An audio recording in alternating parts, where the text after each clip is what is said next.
सर्वप्रथम सबैजना सज्जन महानुभावहरुमा मेरो हार्दिक नमन।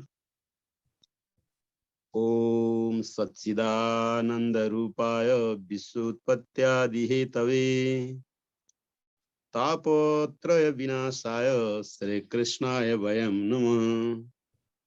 यं प्रव्रजन्त मनुपेतमपेत कृत्यं द्वैपायनो विरह कातराजुहाव पुत्रेति तन्मयतया तरवोभिनेदुस् तं सर्वभूत हृदयं मुनिमानतोस्मि। आज अब हाम्रो भगवत गीता सुन्ने दिन थियो। भगवत गीताको बारेमा उहाँले नै बताउँदै जानु भइरहेको छ, त्यसमा अब अगाडि नबढौँ। आज मलाई फेरि पनि एउटा नयाँ विषयवस्तु भनौँ अथवा यस सनातनको श्रीमद् भागवत महापुराणकै विषयवस्तु अन्तर्गत हाम्रो महात्म्यको बारेमा सबैजनाले व्यक्त गर्दै आउनु भइरहेको छ। खास गरिकन इतिहास पुराणसँग सम्बन्धित भएर सप्ताह सुन्दाखेरिमा, भागवत वाचन गर्दाखेरिमा, भागवतको कथा सुन्दाखेरिमा हामीहरूले पद्म पुराण अन्तर्गतको महात्म्य सुन्दै आइरहेका छौँ। श्रीमद् भागवतको महापुराणको चाहिँ जति पनि पण्डितहरूले व्याख्या गर्नुहुन्छ, पद्म पुराण अन्तर्गतको त्यो कथा, भक्ति, ज्ञान, वैराग्य, नारदको भेट, धुन्धुकारीको कथा आदि हामीले सुन्दै आइरहेका छौँ। यसलाई नै बढी स्थान दिइरहेको छ श्रीमद् भागवतमा र पण्डितहरूले पनि त्यसैलाई दिइरहनु भएको छ। खास गरिकन चीज बहुत गहन हुँदा हुँदै पनि अलि कम चाहिँ नि व्यक्त गरिएको स्कन्द पुराण अन्तर्गतको चाहिँ नि भागवत महात्म्य आज अब थोरै 10-15 मिनट जति हुन्छ मैले आफूले चाहिँ सुनेको अनि हेरेको विषय म हजुरहरूसँग निवेदन गर्छु। किनभने यो भनिएको छ कि आफूलाई थाहा भएको कुराहरू व्यक्त गर्नुपर्छ। जे आफूलाई थाहा हुन्छ त्यो चाहिँ सज्जनहरूको बीचमा राख्नुपर्छ भनेर भगवान कृष्णकै दर्शन हो, भगवान कृष्णकै चाहिँ नि विचार हो। यो भगवान कृष्णले नै भन्नुभएको छ र उद्धवले र भगवान कृष्णको संवादमा भन्नुहुन्छ उद्धवले कि यो दक्षिणा के हो भनेर उद्धवले सोद्धाखेरिमा भगवान कृष्णले भन्नुहुन्छ दक्षिणा ज्ञान सन्देश प्राणायाम परम बलम भनेर यो आफूलाई थाहा भएको ज्ञान, विज्ञान, अध्यात्मको कुराहरू जे छ त्यो कुराहरू सज्जनको बीचमा राख्यो भने त्यो नै चाहिँ अनन्त अनन्त कालसम्मको लागि दक्षिणा हो भनेर भगवान कृष्णको विचार र दर्शन भएको हुनाले आफूलाई थाहा भएको कुरा त्यही चाहिँ निवेदन गरौँ भन्ने लागिरहेको।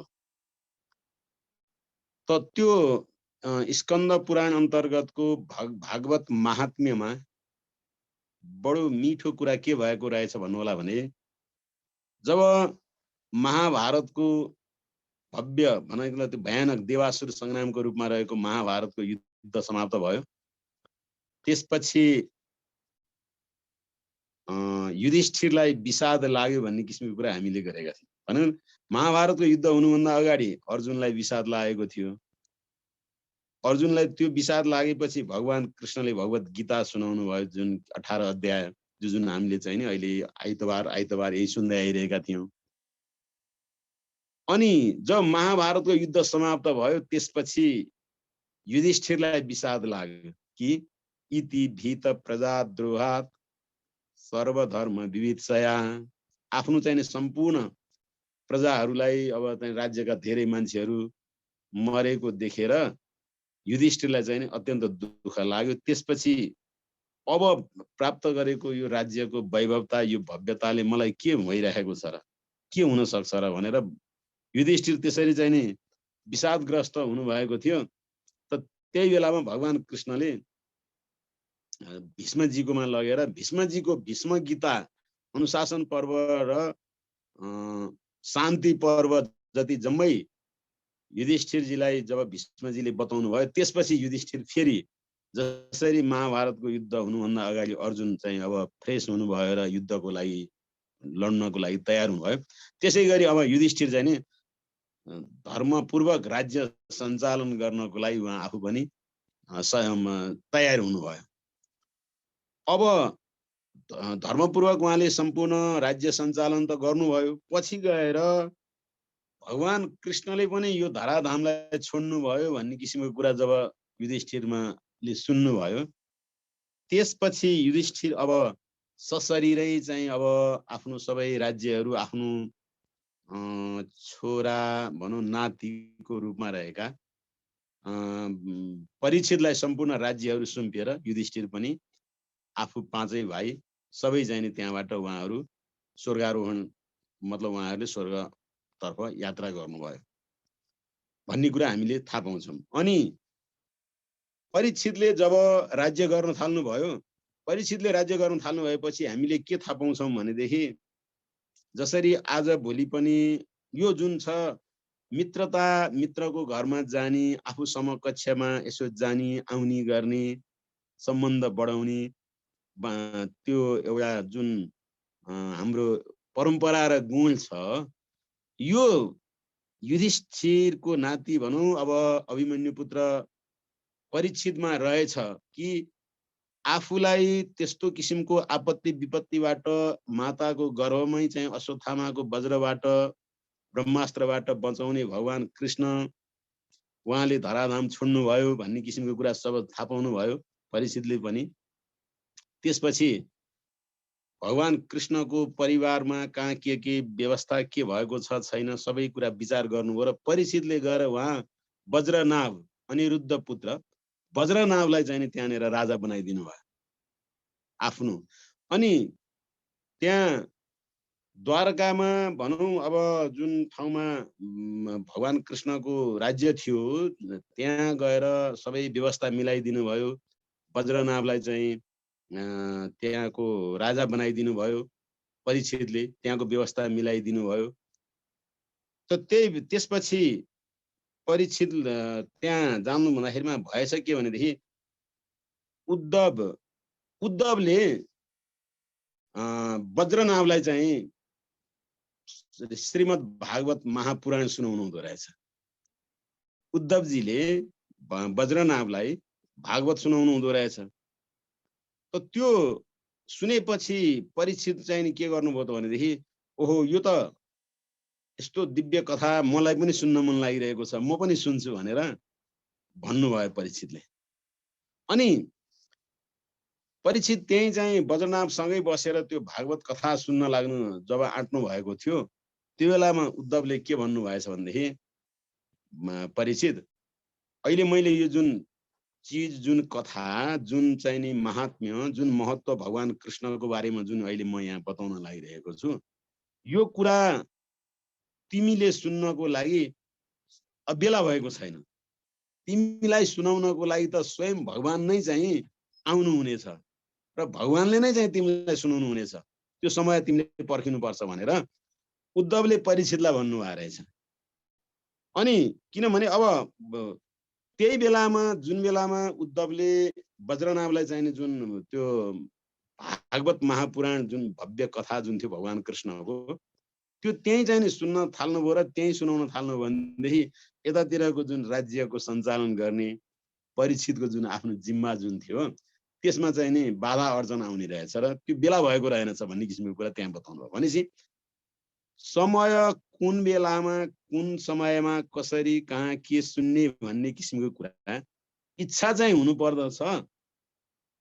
त्यो प्रकृतिले त्यो मायाले भनौँ त्यो अस्तित्वले समय मिलाएर आफै सुनाउने वातावरण मिल्दो रहेछ भन्ने किसिमको विचार दर्शन पनि हामीले यहाँ थाहा पाउँछौँ।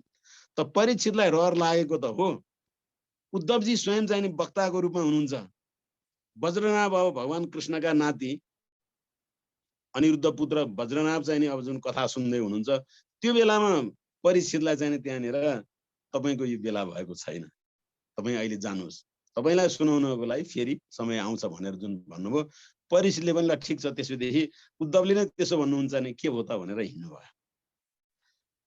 अब त्यो कति कालपछि समयपछि अब परीक्षितले पनि धेरै वर्ष राज्य गर्नुभयो। अब त्यहाँनिर परीक्षितले राज्य गर्दै गर्दाखेरिमा त्यहाँ कलिको आगमन भएको, कलिसँगको परीक्षितको संवाद, अनिखेरि परीक्षितले देख्नुभयो कि कलिलाई एउटा चाहिँ नि के हो यो, म आज तँलाई एकदमै खराबको रूपमा देख्दैछु, तेरो शरीरबाट यस्तो किसिमको दुर्गन्ध आइरहेको छ, तँ को होस् के होस् भन्दाखेरिमा कलीले भन्यो कि म काल हुँ, म कली हुँ। यो समयमा म कलीको रूपमा आएको छु। कुनै बेलामा म समय हुँ, म चाहिँ नि कहिले सत्यको रूपमा आउँछु। जहाँ चाहिँ नि पवित्रता छ, जहाँ चाहिँ नि उ छ, सत्य छ। म त्यही समय म त्रेताको रूपमा आउँछु, तर अहिले म कली भएर आइरहेको छु। भन्दाखेरिमा ल यसदेखि यो कली भन्ने चिज यहाँ ठिक छैन भनेर अब त्यहाँनिर कलीको र परीक्षितको भएको संवादको बारेमा पनि हामीलाई मोटामोटी भागवत हामीले सुन्दै आइरहेका छौँ। त अब पछि गएर वज्रनाभलाई चाहिँ नि सुनाउँदाखेरिलाई उद्धवजीले वज्रनाभलाई सुनाउन लाग्नु भएको बेलामा सुन्न नपाएको त्यो भागवत कलीको आगमन भइसकेपछि आफैमा चाहिँ त्यो कलीको प्रभावले गर्दाखेरिमा राजा परीक्षितको चाहिँ अब मति चाहिँ बिग्रिन जानु। त कलीको आगमन भएको त्यो वातावरणले गर्दाखेरिमा राजामा अब चाहिँ के भन्दाखेरिमा आखिर शिकार खेल्नको लागि मन हुनु। राजा त चाहिँ प्राणीको अहिंसक हुनुपर्ने हो, सबैलाई चाहिँ कल्याण गर्नुपर्ने हो। धनुबाण लिएर चाहिँ म जङ्गलमा चाहिँ जनावरहरू हत्या गर्न जान्छु भनेर चाहिँ जुन चाहिँ त्यो किसिमको चाहिँ विचार आउनु, त्यो पनि के त भन्दाखेरिमा खराब चाहिँ नि त्यो समयले चाहिँ नि परीक्षितलाई त्यस्तो बनायो। अब जानुभयो अब उहाँले चाहिँ नि अब श्रृङ्गी ऋषि भनौँ भन्दा चाहिँ त्यहाँनिर ऋषिको आश्रममा गएर चाहिँ उहाँले ऋषिलाई चाहिँ नि दुर्व्यवहार गर्न पुग्नुभयो। ऋषिको चाहिँ आश्रममा पुगेको चाहिँ जुन बेलामा अब राजाहरू र ऋषिहरूको आशीर्वाद उपदेशबाट राजाहरूले चाहिँ शासन गर्नुपर्ने।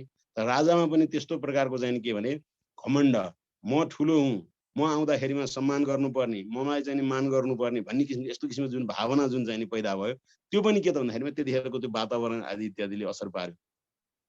त परीक्षितमा त्यस्तो किसिमको त्यो भावना जुन पैदा भयो उहाँमा चाहिँ नि अब उहाँले लगाएको त्यो पोसाकको कारणले गर्दा, उहाँले चाहिँ नि गरेको श्रृङ्गारको कारणले गर्दाखेरिमा उहाँले गरेको चाहिँ अब तामझाम भनेको अब श्रृङ्गार, वेशभूषा आदिले गर्दाखेरि पनि प्रभाव पार्दो रहेछ। त उहाँलाई त्यसले प्रभाव पार्यो। पछि गएर फेरि प्राकृतिक रूपमा आफ्नो सबै ती चाहिँ श्रृङ्गारहरू, आफ्ना चाहिँ ती मुकुटहरू भनौँ, उहाँका चाहिँ गहना गुडियाहरू जे थिए, ती सबै कुरालाई छोडेर प्राकृतिक स्वरूपमा आउँदाखेरिमा त झसङ्ग हुनुभयो कि ओहो, मबाट त आज ठुलो अपराध पो भयो।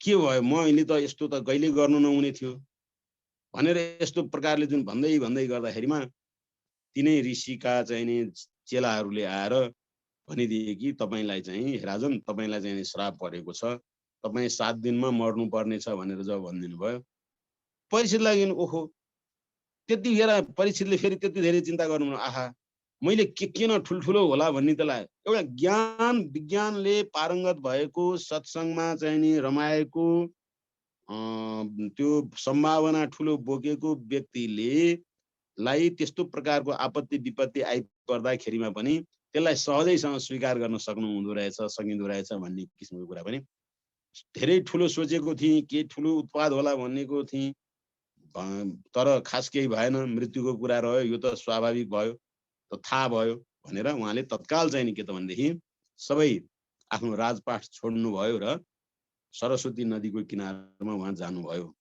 अब त त्यो बेलामा त्यहाँनिर सबै ऋषि महर्षिहरू चाहिँ नि अब आउनुभयो।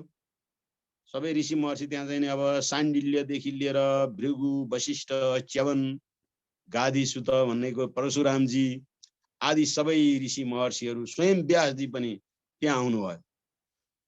सबैजनाले चाहिँ नि आफ्ना आफ्ना कुराहरू के कुरा राख्नुभयो। अब चाहिँ नि मृत्यु हुन लागेको मान्छेको अघिल्तिर सबैजना मान्छेहरू जाने भेट्ने घाट्ने गर्ने जुन छ अहिले पनि वास्तवमा त्यही नै रहेछ। त्यो चाहिँ अब राजा परीक्षितको अब मृत्यु हुन लागिरहेको छ, मृत्यु हुन लागिरहेको व्यक्तिको कामना के छ, इच्छा के छ, चाहना के छ, सबै संवाद गरौँ, कुराकानी गरौँ आदि भन्ने जुन चाहिँ छ त्यो त्यही बेला पनि भएको रहेछ।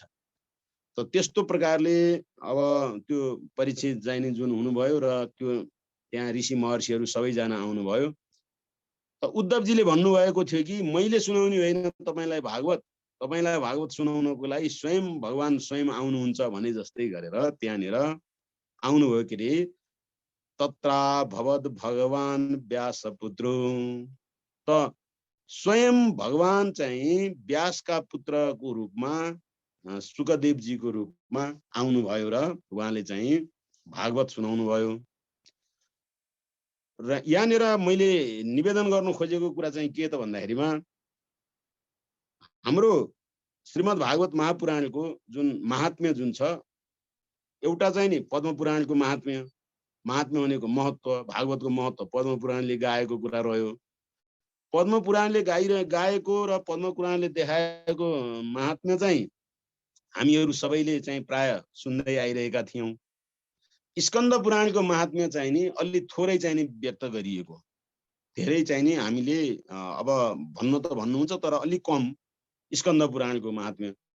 स्कन्द पुराणको महात्म्यमा चाहिँ के भने परीक्षितले वज्रनाभसँग चाहिँ नि उद्धवजीले भागवत मुख्य भागवत चाहिँ नि वज्रनाभलाई सुनाउनु भयो। वज्रनाभलाई चाहिँ नि सुनाउँदाखेरिमा परीक्षित त्यही हुनुहुन्थ्यो, तर परीक्षितलाई चाहिँ नि उद्धवजीले के भन्नुभयो त भन्दाखेरि तपाईको बेला भएको छैन भन्नुभयो। यसबाट हामीहरूलाई पनि यहाँनिर के भने समय चाहिँ आएपछि मात्रै अनि के हुँदो रहेछ भन्दाखेरिमा यो चिजहरू, यस्ता चिजहरू चाहिँ गाइदो रहेछ।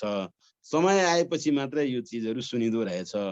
यो रहस्य, यो चाहिँ नि यो अध्यात्म ज्ञान, अध्यात्म विद्या, विद्या मतलब अध्यात्म विद्या विद्यानाम वाद प्रवर्तताम, भगवान कृष्णले जुन भन्नुभएको अध्यात्म विद्या जुन छ यो चाहिँ कुन बेला कुन समयमा कुन बेला चाहिँ लिन सकिन्छ, कुन बेलामा चाहिँ लिने समय आउँछ, कुन बेलामा दिने चाहिँ गुरुहरू प्राप्त हुन सक्नुहुन्छ भन्ने किसिमको कुरा यो बडो रहस्यमय छ भन्ने किसिमको कुरा रह्यो। त जे होस्, परीक्षितले पनि चाहनु त सुरुमै भएको थियो, तर त्यो त्यति बेला प्राप्त हुन सकेन। उहाँलाई चाहिँ नि केही समय पर्खिनु पर्यो, ऋषिको श्राप लाग्नु पर्यो, अनि त्यो श्रापबाट मुक्त हुनको लागि फेरि चाहिँ के भने अब बाणबाट अब बाण लाग्यो भने बाणले झिक्न पर्यो भने अब वचन रूपी बाणबाट लागेको चाहिँ नि त्यो जुन छ नि वचन रूपी बाण, शब्द बाणले लागेको कुरालाई चाहिँ निराकरण गर्न शब्द रूपी ज्ञान नै चाहिँ चाहियो। त यहाँनिर के भन्छ अब ऋषिले शब्द रूपी प्रहार गर्नु भएको थियो। अब त्यो शब्द रूपी बाण प्रहार भएको बाटोलाई मुक्त हुनको लागि के त भन्दैमा शब्द रूपी चाहिँ नि औषधिले चाहिँ के गर्यो त भन्दाखेरि निराकरण गर्ने रहेछ। त भगवानले व्यासको पुत्रको रूपमा अवतार लिएर त्यहाँनिर परीक्षितलाई चाहिँ जुन ज्ञानहरू सिकाउनु भयो। त त्यसमा परीक्षितले के सोध्नु भयो त भन्दाखेरिमा परीक्षितले सोध्नु भयो कि हामी सबैजना मृत्यु हुने रहेछौँ, मृत्यु हुन लागेका व्यक्तिले जान्नुपर्ने कुरा के हो, मृत्यु हुने बेलामा हामीले के सुन्नु पर्छ, मृत्यु हुनुभन्दा अगाडि जान्नुपर्ने कुरा के हो। अत पृच्छामि संसिद्धिम योगिनाम परमम गुरुम पुरुषस्य यत् कार्यम म्रियमाणस्य सर्वदा। यानी मर्नुपर्ने हामी सबैजनाले जान्नुपर्ने कुरा, सुन्नुपर्ने कुरा के हो भनेर प्रश्न नै यति हो। फेरि त यस्तो प्रकारको चाहिँ प्रश्न जुन परीक्षितले सोध्नु भएको थियो, त व्यासजीले शुकदेवले चाहिँ भन्नुभयो त के भनेदेखि तिम्रो यो प्रश्न केवल तिम्रो लागि मात्र नभइकन सारा मनुष्यको कल्याणको लागि भएको छ राजन। यो कुरा बरियान यसति प्रश्न सर्वलोक हितम नरपरम, माने सबै तपाईको यो प्रश्न त केवल तपाईको लागि मात्र नभइकन संसारको लागि नै लाभदायक छ भनेर उहाँले भन्नुभयो। र अनि द्वितीय स्कन्द जुन भागवत जुन छ हाम्रो चाहिँ सबैभन्दा भागवतमा रहेका धेरै धेरै कथाहरू मध्येमा जम्मा जम्मी 10 अध्यायमै रहेको एउटा स्कन्द।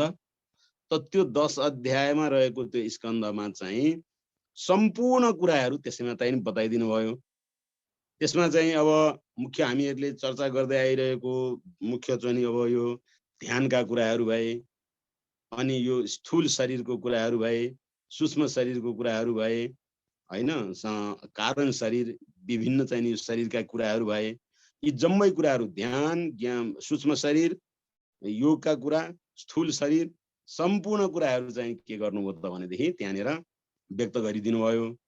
अनि त्यसै गरी सबैभन्दा पहिला अझ चाहिँ परीक्षितलाई शुकदेवले त के गर्नुभयो त भन्दाखेरिमा तपाईहरु कुन कुन चीज कामनाको लागि के गर्ने हो भन्ने कि विभिन्न प्रकारको कामना पूरा गर्नको लागि यो देवताहरूको चाहिने चाहना प्रार्थना गर्नुपर्छ भनेर पहिला नम्बर त्यो बताउनु भयो। अझ ताकि परीक्षितको चाहिँ नि अझ चाहिँ नि केही कामना र चाहना छ भनेदेखि फेरि त्यो ब्रह्म ज्ञानको बारेमा फेरि किन जानु पर्यो र भनेर त्यहाँनिर थोरै लोभको सङ्केत, राजन तपाईँको चाहना यो छ भने के चाहना छ, तपाईँको चाहना यो चाहनाको लागि तपाईँ यो चाहिँ देवताहरूको पूजा गर्नुहोस् भनेर, धन सम्पत्ति चाहनुहुन्छ भने तपाईँ यो देवताको पूजा गर्नुहोस्, आयु चाहनुहुन्छ भने तपाईँ यो देवताको चाहिँ कामना गर्नुहोस् होइन। त्यस्तै गरिकन अब रूप सौन्दर्यको लागि चाहना गर्नुहुन्छ भने तपाईँ यो देवताको कामना गर्नुहोस् भनेर सम्पूर्ण कामनाहरू बताउनु भयो, कामना र देवताहरूको बारेमा बताउनु भयो।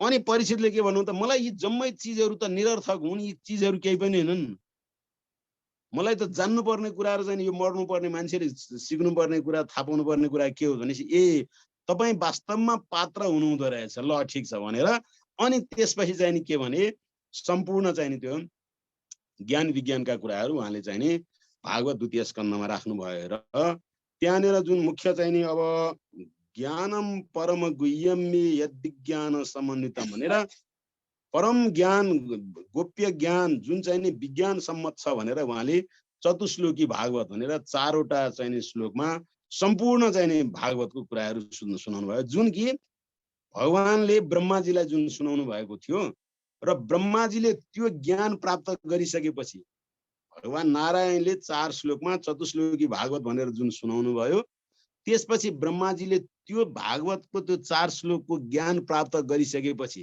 केवल हामीले सुन्नको लागि र मात्रै भन्नको लागि मात्र नभइकन त्यसलाई चाहिँ नि साक्षात्कार गरिसकेको अवस्थामा अनि मात्र ब्रह्माजी के नै यो सारा सृष्टि संरचना गर्न सक्नुभयो। त त्यस्तो प्रकारको ज्ञान भनेर चतुश्लोकी भागवत चाहिँ जुन सुनाउनु भयो। अनि त्यही चतुश्लोकी भागवत चाहिँ सम्पूर्ण भागवतको सार त त्यही नै भयो। प्रत्येक दिन हामीले चाहिँ नि यदि सम्भव छ भनेदेखि चतुश्लोकी भागवत भनेर जुन चाहिँ नि अहमेवा समेवाग्रे नान्यदियत सदसत् परम पश्चादहम यदि तत्स युवशिष्येत सुस्म्यहम रीतीर्थम यत् प्रतीयेत न प्रतीयेत चात्मनि तद्विद्यादात्मनो मायां यथा भासु यथा तम यथा महान्ति भूतानि भूतेषु चावचेषनु प्रविष्टान्य प्रविष्टानि यथा तेषु न तेष्वहम् एतावदेव जिज्ञास्यं तत्त्व जिज्ञासुनात्मन अन्वय व्यतिरेकाभ्यां यत् स्यात् सर्वत्र सर्वदा। यो मूल मन्त्र 4 श्लोक भागवतको यो मूल मन्त्र। त चिज चाहिँ के भनिएको छ त भन्दाखेरिमा सृष्टिका पहिले थिए म फगत कोही थिएनन् अरू जो देख्छौ अहिले सबै बुझ तिमी मेरै विभूतिहरू भनेर भगवान कृष्णले यस्तो प्रकारले चाहिँ जुन भगवानले बताउनु भएको, भगवान नारायण हरिले चाहिँ ब्रह्माजीलाई जुन बताउनु भएको जुन 4 वटा श्लोक त्यो अमूर्त व्याख्या, यसको चाहिँ नि यो भन्छौँ नि हामी यो अब अमूर्त के, यसको चाहिँ नि ठ्याक्कै यही हो भनेर चाहिँ त्यो बताउनै नसक्ने, केवल चाहिँ नि अब जसले जान्यो त्यसले नै जान्यो क्या। जिन खोजा तिन पाइया गहरी नदीका पेट किजे भन्ने चाहिँ यो कबीरजीले चाहिँ भन्नुभएको छ। जसले खोज्यो त्यसले प्राप्त गर्यो, जसले चाहिँ नदीको किनारमा बस्यो त्यसले चाहिँ अब त्यो कहाँ पाउँछ र भने के उहाँले चाहिँ जुन भन्नुभएको छ त्यो खाली के भने अब त्यो स्व अनुभूति, जसले चाहिँ त्यो रियलाइज गर्ने अनुभूति गर्छ त्यसले मात्रै प्राप्त गर्छ भन्ने किसिमको यस्तो किसिमको भव्य ज्ञान चाहिँ यहाँले बताउनु भयो।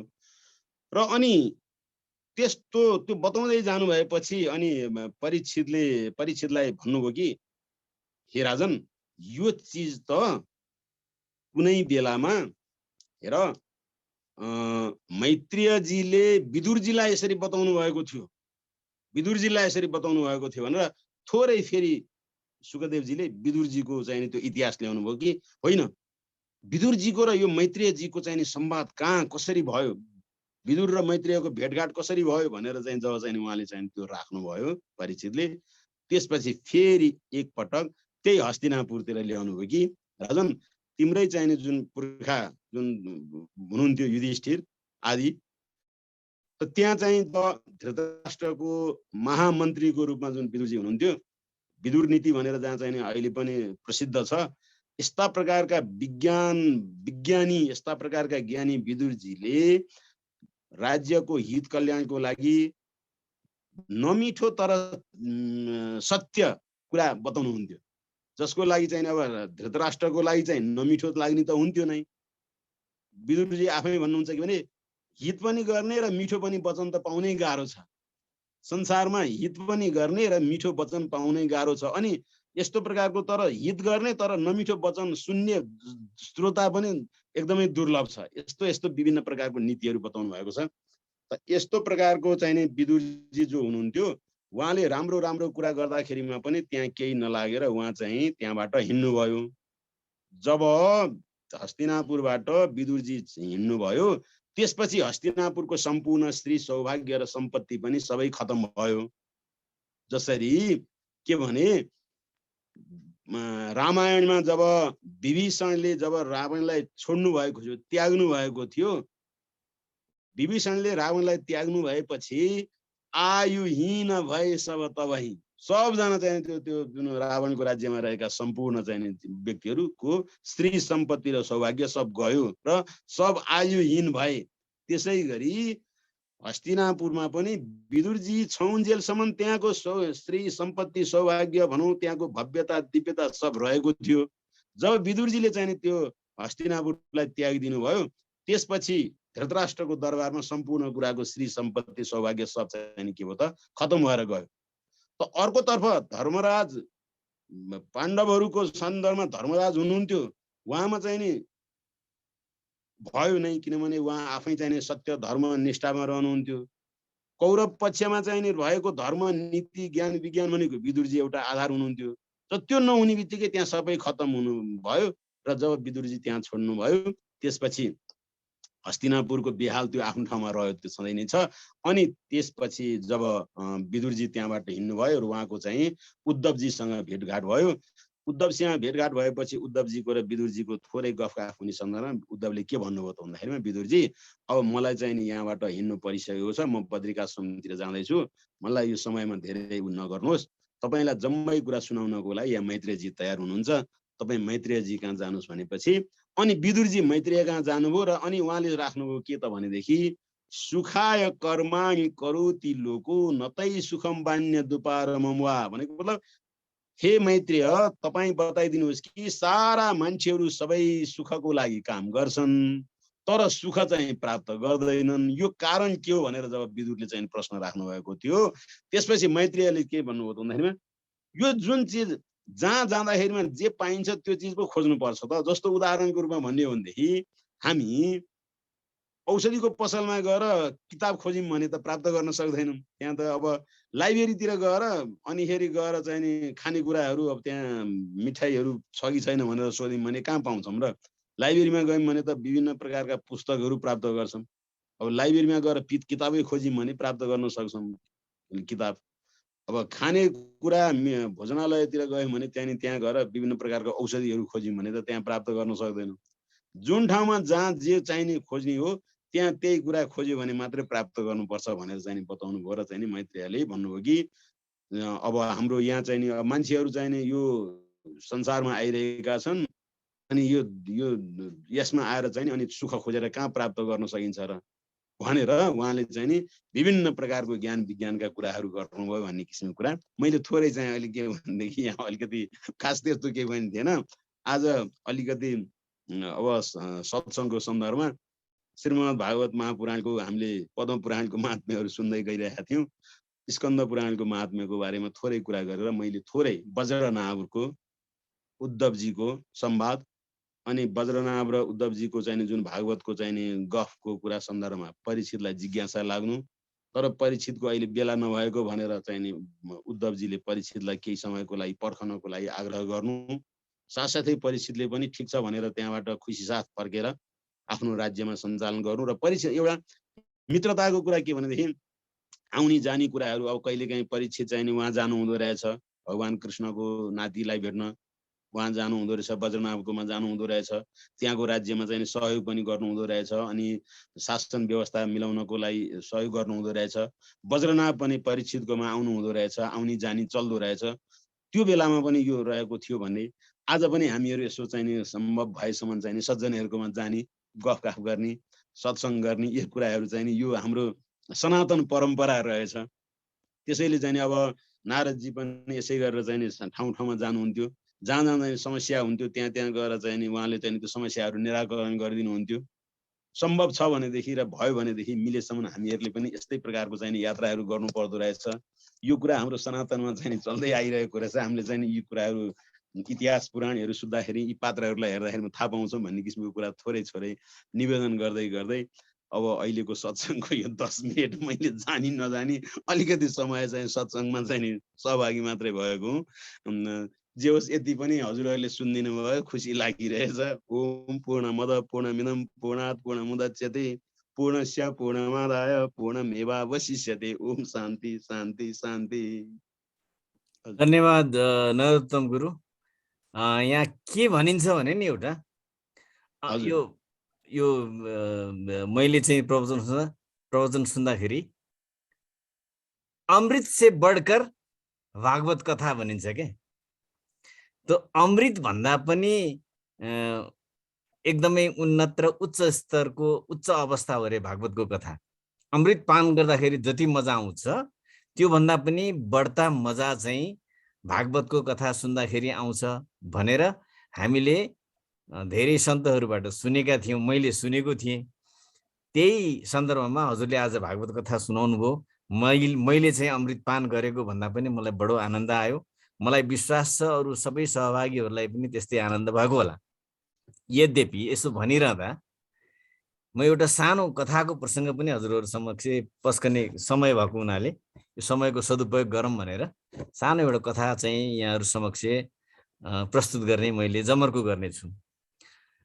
त्यो के हो भनेदेखि अब हामीले जेनरली त धेरै कसैबाट गीता सुन्छौँ, कसैबाट भागवत सुन्छौँ, कसैबाट पुराण सुन्छौँ, कसैबाट त पुराणमा पनि पद्म पुराण, स्कन्द पुराण आदि पुराण के पुराण सुन्छौँ। फेरि के सुन्छौँ, के सुन्छौँ। सुन्नु पर्ने पनि सुन्छौँ, सुन्न नपर्ने पनि सुन्छौँ। अब यो सुन्दा त्यसैमा मजा, अर्को सुन्दा त्यसैमा मजा, होइन। तर त्यो सुन्दा पनि होइन कहिलेकाहीँ त्यसले के छ भनेदेखि सही बाटो दिन सक्दैन है भन्ने अर्थमा मैले एउटा सानो कथाको प्रसङ्ग लिएर आउँछु। त्यो सुनिसकेपछि सुन्नु चाहिँ पर्छ, तर त्यसलाई मनले चाहिँ गुन्न छोडियो भने सुन्न चाहिँ सुन्ने, मनले चाहिँ गुन्न त्यसलाई छोडियो भनेदेखि सुन्नुका कुनै अर्थ छैनन्। त्यो सुन्नले त्यस्तो सुनाइले चाहिँ पार लाग्दैन है जीवन, अर्थात् विशेष गरेर साधारण जीवन पनि पार लाग्दैन, झन् यो आध्यात्मिक जीवनको त कुरै छैन। त्यसो भएकोले म एउटा सानो कथाको प्रसङ्ग लिएर आउँछु। एक ठाउँमा एउटा व्यापारी रहेछ। व्यापारी मानसिकता भएको मान्छे, उसलाई व्यापार गर्न मन लागेछ। यो व्यापार हेरौँ, त्यो व्यापार हेरौँ, धेरै व्यापारहरू सोच्यो। सोच्दा उसलाई माछाको व्यापार गर्न मन लागेछ। अनि उसले बडे भव्य र सभ्य एकदमै चाहिँ माछाको, ताजा माछा बेच्ने माछाको पसल खोलेछ। पसल ठुलो छ, त्यही अनुसारको साइनबोर्ड लगाएछ, यहाँ ताजा माछा बेचिन्छ। माछाको पसल साइनबोर्ड लगाएको छ, यहाँ ताजा माछा बेचिन्छ। जुन दिनमा उसले साइनबोर्ड लगायो त्यसको भोलिपल्ट त्यहाँ एकजना मान्छे आइपुगे र सोधे, तिमीले के बासी माछा पनि बेच्ने गरेका छौ र आज बेच्ने गरेको थियौ र आज चाहिँ ताजा माछा बेचिन्छ भनेर लेखेको भनेर सोधेछ। नै मैले त बासी माछाको त कुरै नगर, मैले कहिले पनि बासी माछा बेच्दिनँ, म ताजा माछा नै बेच्दिनँ। जब तिमीले ताजा माछा नै बेच्छौ भनेदेखि त्यो ताजा भनेर किन लेखिरहनु पर्यो, त्यसले त झन् कन्फ्युजन क्रिएट गर्छ भनेर भनेछ।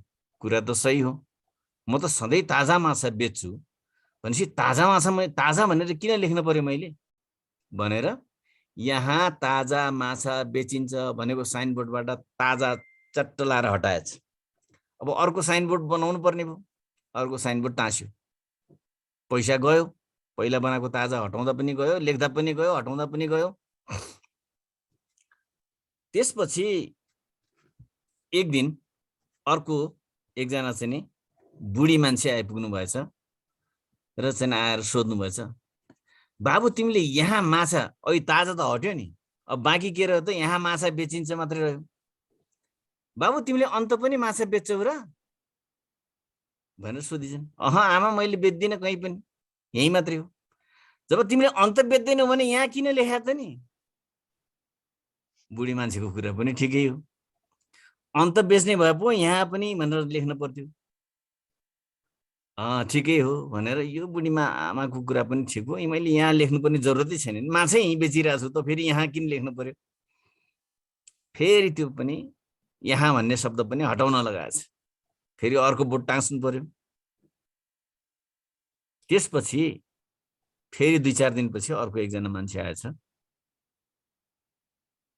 र उसले भनेछ कि होइन तपाईँले माछा बेचिन्छ, अब ताजा पनि हरायो यहाँ पनि हरायो, बाँकी त माछा बेचिन्छ मात्रै रह्यो अब। अनि उसले भनेछ होइन तपाईँले माछा सित्तैमा पनि दिने गर्नु भएको छ र बेचिन्छ भनेर लेख्नु भएको भनेर सोधेछ। होइन कहाँ म सित्तैमा दिन्छु, व्यापार गर्न बसेको छु, म सित्तैमा दिन्छु र। तपाईँले सित्तैमा दिनुहुन्न भनेदेखि अब बेचिन्छ भनेर किन लेख्नु पर्छ? त स्वाभाविक सबैलाई थाहा छँदैछ नि त बेचिन्छ भनेर।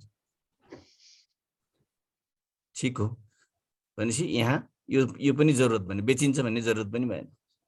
अब साइनबोर्डमा के बाँकी रह्यो त? माछा भन्ने शब्द मात्रै बाँकी रह्यो। अनि अर्को एक दिन अर्को एउटा बुढो मान्छे आएछ र भनेछ बाबु अन्धालाई पनि थाहा हुन्छ माछाको गन्ध त, अन्धालाई पनि माछाको गन्ध परैबाट थाहा हुन्छ, अनि तिमीले यो साइनबोर्डमा माछा भनेर किन लेखिरहेको? सोधेछ। हो त, माछाको गन्ध त परैबाट थाहा हुन्छ, माछा लेख्नु र नलेख्नु के अर्थ रह्यो र? त्यो माछा पनि हटाएछ, खाली बोर्ड मात्रै रह्यो। अर्को मान्छे आएछ र के भनेछ भने यो खाली बोर्ड किन राखिरहेको? यसले त पसल मात्रै छेकिन्छ। त्यो बोर्ड पनि हटायो। अर्थात् यसको स्थिति के भयो त भन्दाखेरि ऊ पहिला जहाँ थियो त्यही आइपुग्यो। अब त्यो बोर्ड हटायो, पहिला त बोर्ड देखेर आउने मान्छेहरू आउँथे, अहिले जसलाई थाहा छ तिनीहरू मात्रै आउन थाले। होइन ताजा माछा लेखिन्थ्यो, ताजा हटाउन थालेपछि यसले बासी माछा पनि बेच्ने रहेछ भनेर कन्फ्युजन भयो, फेरि आएनन्। त्यसो गर्दा गर्दा गर्दा गर्दा गर्दा के भयो त ऊ फेरि जिरोमै आयो, जहाँबाट सुरु गरेको थियो त्यही ठाउँमा आयो। यसको मोरल भ्यालुज के हो भनेदेखि जति पनि मान्छे आउँछन्, जति पनि चाहिँ मान्छेले प्रवचन दिन्छन्, जति पनि सल्लाह दिन्छन्, यी सबै सुन्नै पर्छ। तर त्यो सुन्दा एउटाको कुरो सुन्दै निर्णय बदल्दै, अर्कोको कुरो सुन्दै निर्णय बदल्दै, अर्कोको कुरो सुन्दै फेरि निर्णय बदल्दै गयो भने कहाँ पुगिन्छ त भन्दाखेरि उही त्यो माछा व्यापारीको हालत हुन्छ। त्यसो भएको हुनाले हामीले सबैले श्रवण गरौँ, सुनौँ, मनन गरौँ, गुनौँ, तर आफ्नो एउटा निर्णयलाई धेरै बदल्न हुँदैन भन्ने पनि होइन, तर एउटाको कुरा सुन्ने बित्तिकै सर्लक्क लाएर त्योसँग बहकिएर जाने, अर्कोको कुरा सुन्ने बित्तिकै बहकिएर जाने, यस्तो चाहिँ गर्नु हुँदैन भनेर मैले यो प्रसङ्ग यहाँ चाहिँ किन मैले लिएर आइरहेको भन्दाखेरि हामीले त अब सबै ठाउँमा सुन्छौँ, भागवतको कथा सुन्छौँ, आदि इत्यादि सबै सुन्छौँ नि। त्यो सुन्दा सुन्दा सुन्दा सुन्दा कहिलेकाहीँ के पनि हुँदो रहेछ भने मान्छेलाई जति सुने पनि उस्तै हो, आफ्नो जिन्दगी जस्ता तस्तै चलिरहेछ, यहाँभन्दा बढ्दा अगाडि पनि केही भएको छैन, पछाडि पनि केही हुनेवाला छैन भने जस्तो पनि लाग्दो रहेछ। त्यसो भएको हुनाले यस्तो चाहिँ होइन है, आफ्नो एउटा निर्णय चाहिँ राख्नुपर्छ, अनि सुन्दै जानुपर्छ, गुन्दै जानुपर्छ र त्यसलाई मनन गर्दै जानुपर्छ र मात्रै अनि त्यसपछि यो माछा व्यापारीको जस्तो हालत हुँदैन, अन्यथा हाम्रो हालत पनि माछा व्यापारीको जस्तै हुन्छ है भनेर मैले यहाँहरू समक्ष यो समयको सदुपयोग गर्नको लागि मैले यति कुरा निवेदन गरेँ।